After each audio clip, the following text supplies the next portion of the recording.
All right. Welcome to the cab inside of this man's Model Y. It's the 2021. Yeah, 2021, like right when it started getting some new goodies, which means Hardware 3. And Kevin just got version 14 Lite. So it's going to be cool to see it.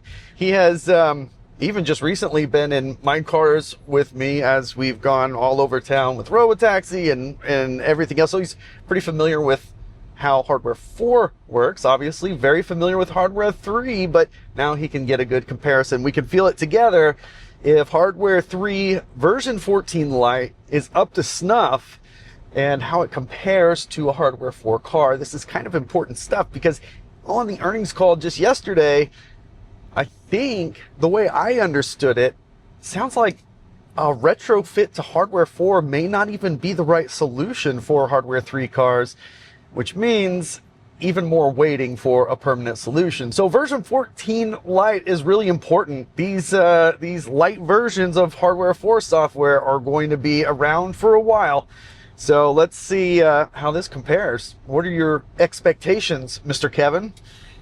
Well, with this car and Hardware 3, I don't even know the last time I got an FSD update. You know, I don't track it too closely anymore because the updates really seem to have stopped. The updates that the car does get now are quite minor. Tesla's great with software. They kind of have all the features that you'd want in the car, but on the FSD front, like, I've felt they've totally abandoned updates to this car, and that makes sense. I was kind of excited to get this first update because it's been a long time. I mean, we can check dates later. I feel like it's been well over a year, maybe even 2 years since I got any sort of update.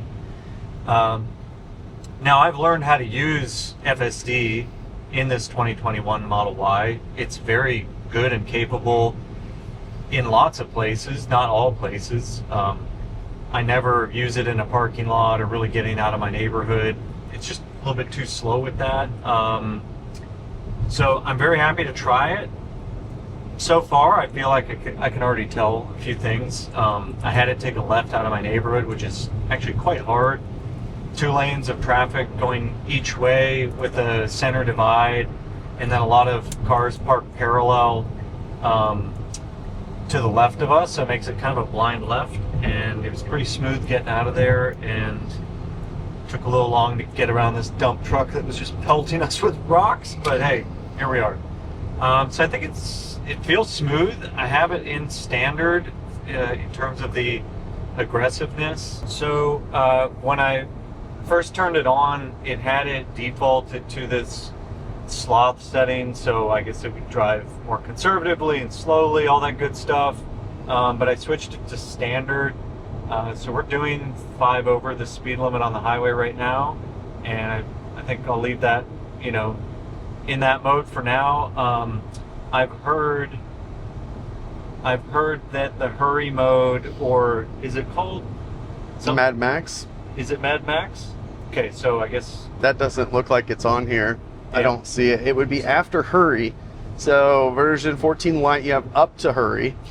Yeah, so I'll switch it to hurry, so we're doing a little more than 2 or 3 over. Florida highways, people move pretty fast. At destination, I have it to park. That's fine with me.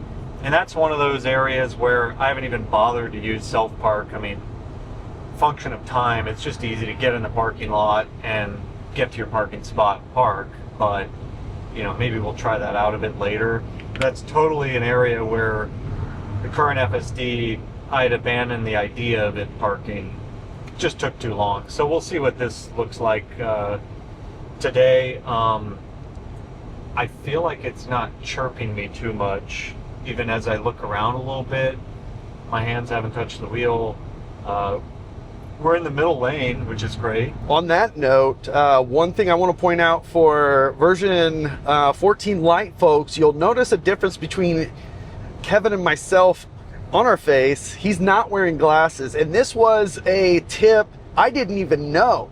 But in Hardware 4, which is now going to be using a similar tracking system, if you take your sunglasses off, it will actually be way more relaxed with how much you're paying attention. When you're wearing sunglasses, it becomes very strict on what it thinks you're looking at. So just a fun side note slash tip for you as you get 14 Lite. Not wearing sunglasses, apparently that is the way to go. And this is much less, I'll say, annoying as a user from what I was experiencing like yesterday, a couple of days ago when I drove this car last. I was constantly having to grab the wheel and pay quite a bit of attention. I feel like this is pretty comfortable. It hasn't really bothered me at all since we got on the highway, for sure. And I'm obviously looking mostly forward, but naturally you look around and you shoulder check and stuff even as it's doing this. And with the prior software, I feel like I was getting bothered by the driver attention monitoring stuff. So I think that's an improvement. Yeah, so far, smoothness, it's very comparable to my Cybertruck. This feels very similar. It's very, I'm still trying to find the right word. I call it confident. It's confident, like the acceleration, it's not hesitating. When it's ready to pass, it passes, especially in hurry mode. But that confidence adds a level of smoothness to the way that it drives.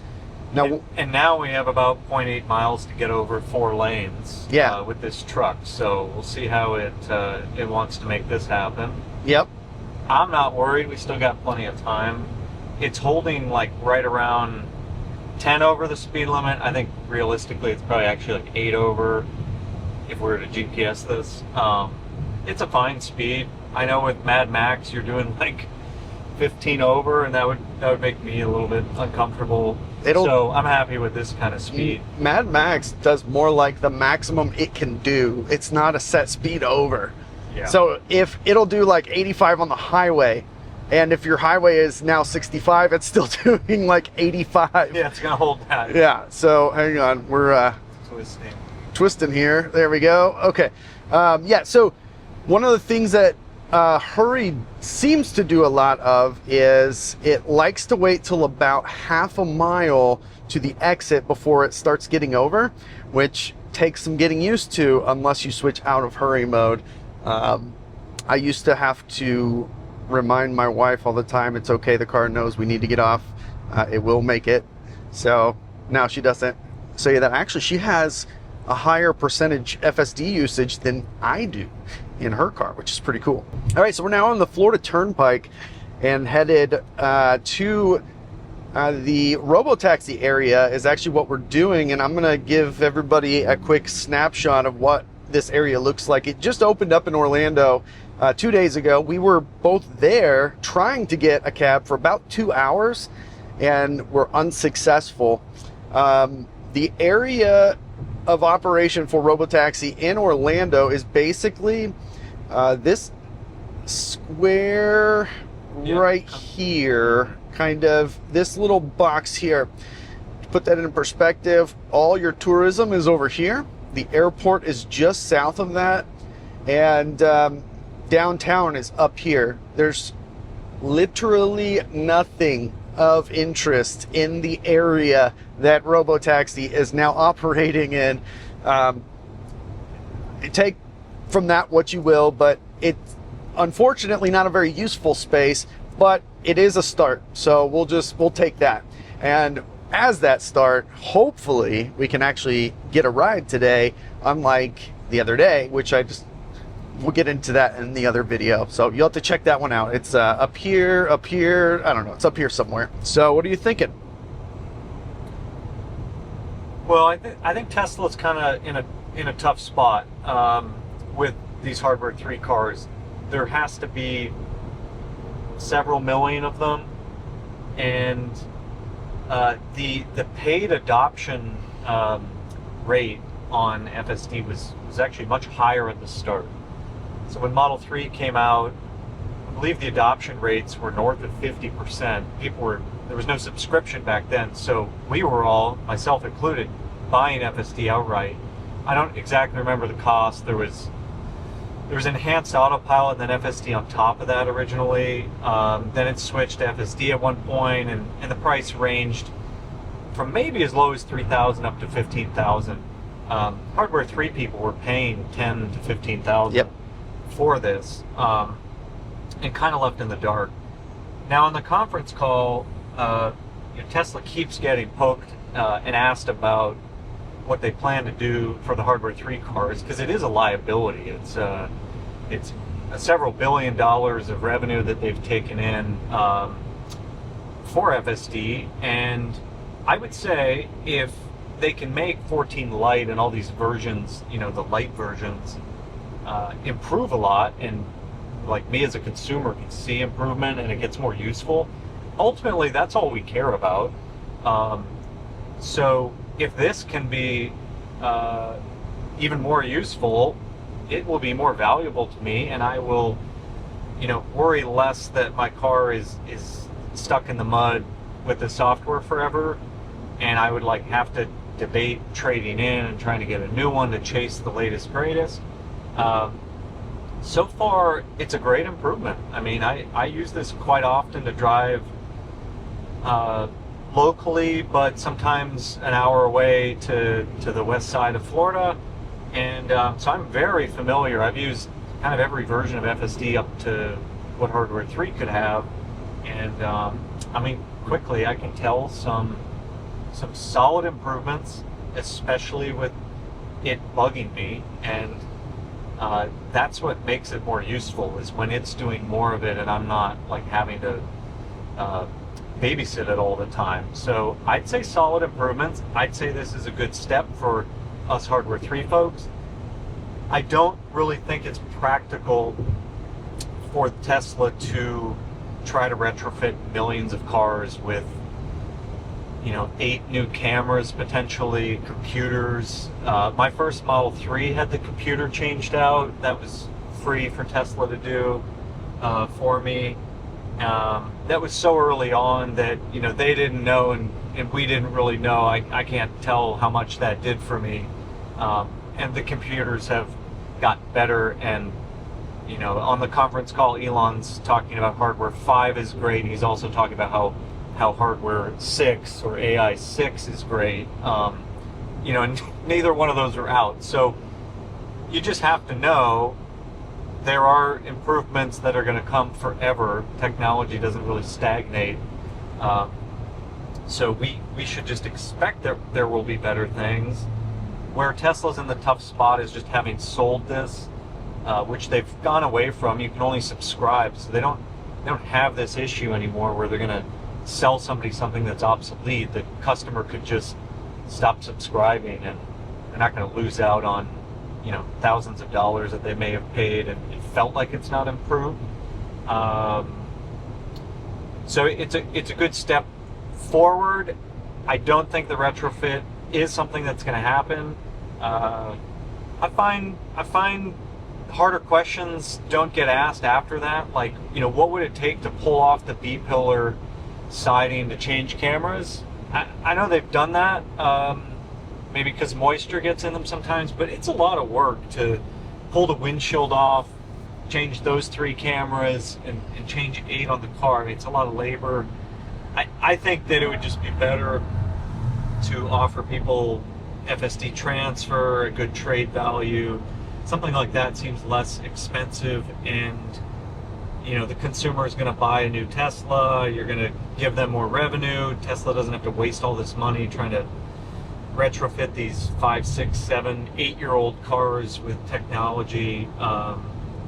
When the consumer has other issues like degradation, or the seats just have worn, or you don't want to keep an 8-year-old car or a 10-year-old car, I still would prefer to be given a good option to get into something new. Yeah, I'm surprised. At first, when Tesla started allowing FSD transfer as a sales incentive, I thought it was a great idea, especially as they started moving to Hardware 4. Disappointed to not see it permanent, because now there's a finite number of cars that own FSD, so it'll never be more than that.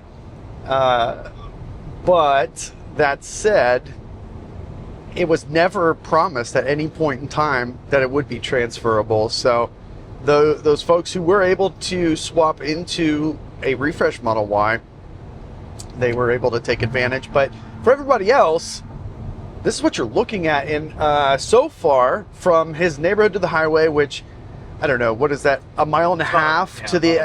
Yeah, it's not far.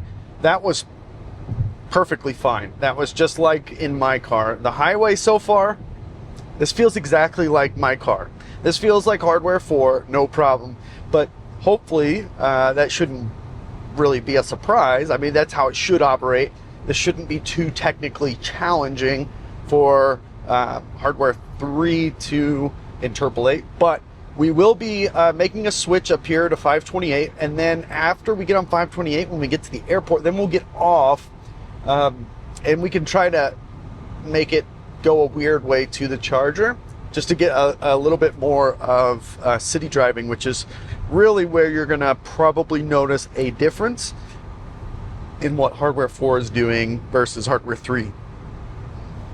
But so far, if I was asleep, I wouldn't know I was not in a hardware 4 car. So I just, grabbed my phone like we do, and it really had no issue with that at all. I feel I know how to do that appropriately, and that's part of the idea of these systems. So I glanced at it for several seconds, and monitoring had no issue, and as it shouldn't. I mean, I'm confident in it, and I'm not trying to watch a movie or anything crazy. So right, I think that's the right amount of leniency, and that's when this type of thing gets valuable, when you can safely kind of do these things that a lot of people are just doing anyways. Right. And that's the big sale on giving people some of their time back. And so happy to see that. Yeah. And just to be clear, so before this update, had you looked at your phone for a few seconds, what would have happened? It would have already started. Yeah, it asked me to grab the handle. Pay attention. It'd be beeping at me the whole thing. And the problem with that is you really end up turning it off at times to just not be bothered, because it is so distracting to be getting interrupted all the time that you end up turning it off. And some people even go as far as, cover this camera. Not that there's any evidence that was ever done here. No, I think that was a kid thing. Yeah, I'm not sure what that was. What do you think about it? Do you have any comment on that? I think it's a manufacturing defect. Probably. Yeah.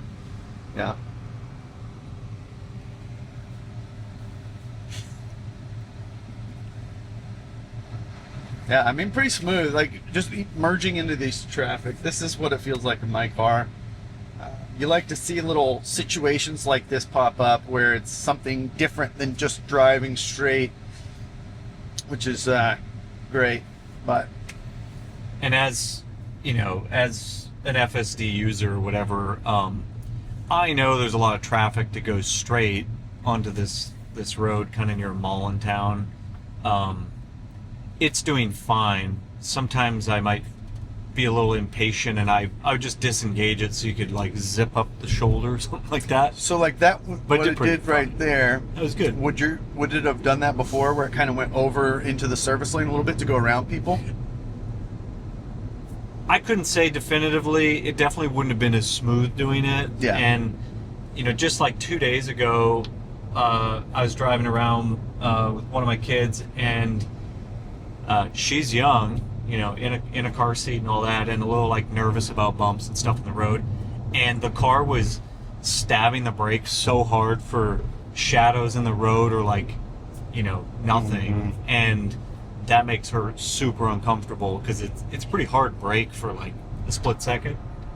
And I override it, with my foot to get it to stop, or I turn it off because she's uncomfortable, and there's no, just brake stab here. So that's gone so far today, at least. Yeah. So in the spots that normally does some phantom braking, it's not doing that. That's great. Yeah, this is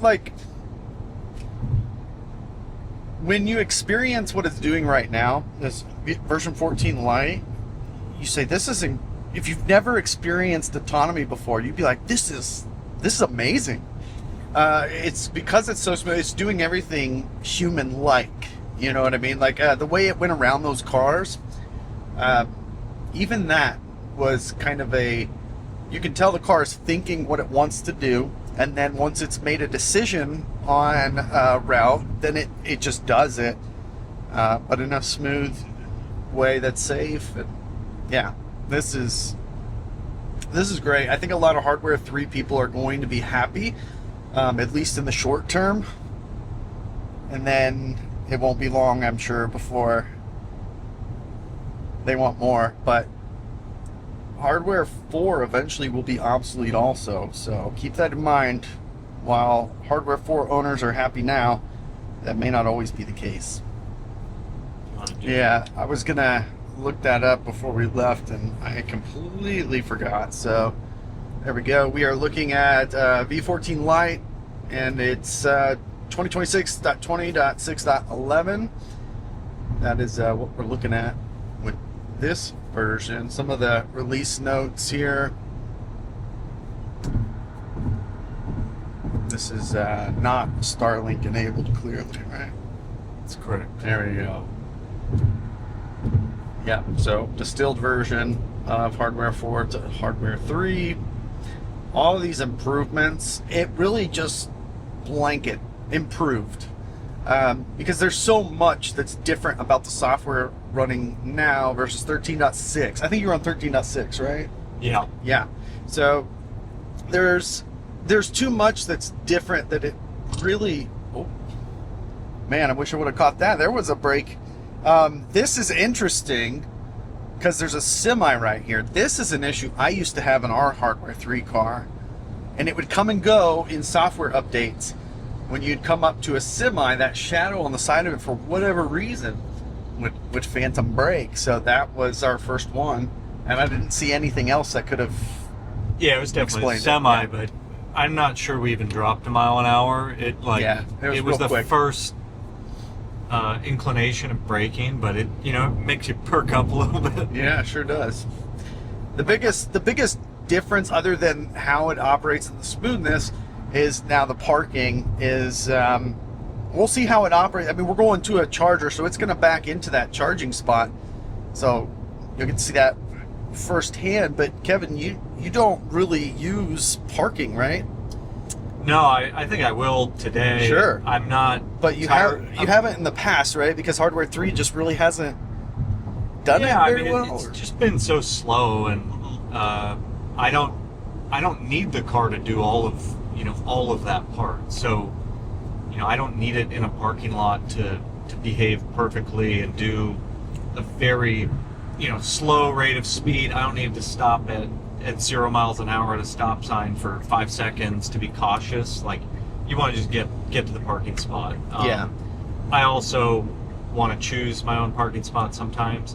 So we'll let it, do this just to check it out. And hey, I mean, I just didn't use it to park because I'm just so much better at the self-parking. It's a convenience thing. It's a convenience thing. It's like, I don't need to watch this thing take a minute to park in a spot that I could have already parked in 10 seconds. Like, that does nothing for me. It's doing a lot getting me to the destination. Sure. However, once it's better than me or just as good or fast, all that good stuff, I got no problem with it. It's just been a waste of time to try to use it. There's one thing I really do not like about the newer software, because it gamifies it in a way that takes out some of the driving fun. So you're going to have this all the time. What's your current streak on FSD? So as soon as you disengage, gone, it resets. So mine is never 100 miles, right? Unless I'm on a road trip. I think my longest is 1,100 mile streak, which is great. But I every day disengage because I'm not going to stop in the middle of the street of my neighborhood while people are trying to get around to let it do a temporary parking job, and then I'll take over and repark it the way I want it. It's just unfortunately, some people take it to that extreme, and that's not what I'm interested in. Now, earlier, this is your new screen here to show you your percentage of total usage, and it should be since V14. So since this new software for you. So 778 miles, of which 542 were done on self-driving. Does that sound about right? It seems a little wacky. I mean, it is pulling some older mileage, I would say. Mm-hmm. It's got to be, because Tuesday, Wednesday, Thursday, unless you drove 700, 800 miles. Yeah, we certainly didn't. You can see kind of on the graph, it has some April miles and some May. Yeah. We don't drive this car a ton. It's our older vehicle, but it's our most efficient vehicle, so we use it to run errands and stuff, and we're on a road trip this summer, not in this car.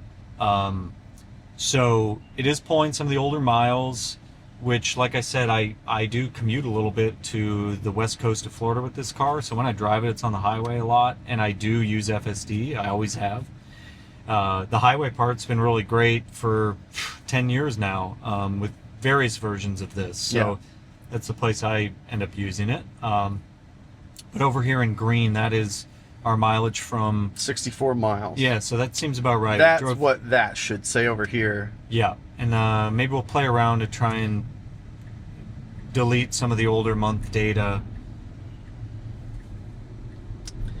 Let me see if as you come to your location, it's smart enough to know what kind of a location you're coming to. So like for a charger, which isn't hard for it to know it's going to a charger, it will ask you if you want it to park or pull over, and then if you select park, do you want it to park at a charger, or do you just want it to park in the parking lot, which is cool. Also, in my car, it has finally started to recognize handicap spots, and it won't actually automatically try to park in one of those. There you go. So that was about 10 seconds of being on your phone. Don't do that yet, if you don't mind. But it does show it? Yeah, I just saw that. Yeah. Right. Okay. It said like 4 minutes. That's perfect. Yeah. Okay. So this is pretty awesome. When you come in, you can change that. It does remember your setting. So once you change it, it'll continue to stay in that setting until you change it again, which is convenient for home if you park in the driveway, not in the garage though. All right, Kevin. So have you seen it? You know, there's a lot of open stalls here. Do you know any sort of methodology for it picking? No. And what's your experience been like? Does it always, find a spot next to somebody, or if there's 20 stalls, would it sandwich you in between like 2 Cybertrucks? I can't figure out the logic that it uses to select a spot. The only problems I've had in the past is when it uses a handicap spot, or when the screen says out of order, stall 5A, which might be that one by the handicap. Yeah. We're on 5 something. In the past, at least, it has not used logic to skip that stall. However, the last little trip I was on, I noticed it grayed out like 3 stalls, and there were 3 stalls that were out of order. So I think that has been added, but I don't know why it chose like this spot we're in right now versus that one or closer to the entrance. It just kind of picks eventually. For what it's worth, it did a good job. It did a very good job. Because 1, it parked us in the spot fine, but 2, and I know it had nothing to do with FSD, but we're kind of in the shade. It's a bit cloudy now, but we're like on the tree side where it would be shaded. This is totally where I would have backed into and parked. So V14 Lite, I think that there's obviously going to be some differences with hardware 4. You're never going to overcome the hardware limitations. Yeah, basically. They have done a fantastic job of distilling that down, though, to a level that the hardware on this car can handle. But there's going to be some rough edges. Example, that just one shutter brake pulse, basically. Yep, which was nothing like what phantom braking used to be. But still, I mean, you notice it. But things like this, like how it parks in here, it doesn't hesitate. It's very confident. It's very smooth. I think that for what Hardware 3 owners have been waiting for, this is going to be a pleasant update to receive once you get it. This thing is starting to go wide, I think that this is going to make you appreciate FSD like Hardware 4 owners do. Yeah, it's a great improvement. I mean, just that one drive, I can tell. And what I was saying earlier, a little bit about letting it park. We were obviously testing it and trying it out. But it actually did park about as good as I could have, or as quickly and decisively and smoothly. Just kind of pulled into the parking lot here with the chargers and did a quick little back in first shot. I mean, I'm not sure I would have done that any better. So yeah, if it can continue being that good, I would have no problem, letting it do 100% of this, 100% of the driving. Yep. So there you have it. I think if you are in Hardware 3, let me know. And if you've already gotten it, because I think wide release rollout is starting right now. Hopefully this was a good first look for you. I thank you so much for joining us today. And I can't wait to catch you on the next one.